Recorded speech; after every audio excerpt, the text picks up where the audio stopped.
My name is Ben Shoemate, and I'm the director of the film Bike Messenger, and I wrote it as well. I'm also doing the camera for it, because I don't have that many friends.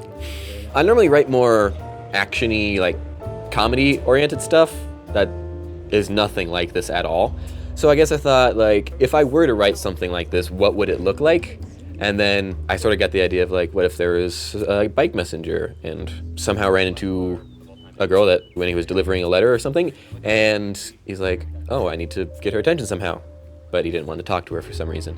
So I got the idea of like, oh, he has a garden and he loves his garden, so that's sort of like his thing. And then she has a bunch of empty flower pots, so he starts giving his thing to her, so it's like a sacrifice, like, I'll give what I love in my life to you. Yeah, it got deep real quick.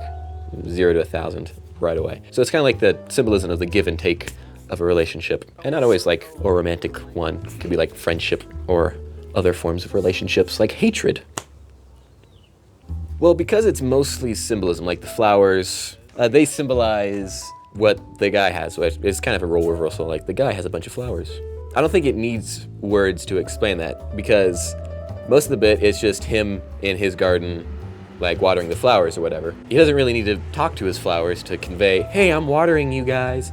And then with the same, she's reading a book. There's not much talking going on when she's reading a book, but she's invested solely into that book. But she doesn't need to convey that by talking, because you can see it.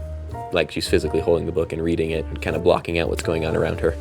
Favorite part of the second day of filming was when we were doing the bike scene where you fall off the bike and I was on the ground, and when you would walk past, you would fall down, I'd flip the bike over and trying to make it seem like you fell off a bike. And that was the most fun part of the day, because why not? Throw a bike at a friend of mine. What's gone well is the weather. Honestly, it was supposed to rain today, and that held up nicely. Even though we had scheduling problems, we still seemed to try and find a way to make it all work out. And when I did the call to action to get fake flowers, we have so many fake flowers just around. There's like 1,000 or 2,000 in my car. It's just amazing. And then I realized I needed more flower pots. This is a good behind the scenes, because we have an actor who did not show up. Granted, she didn't say she'd show up.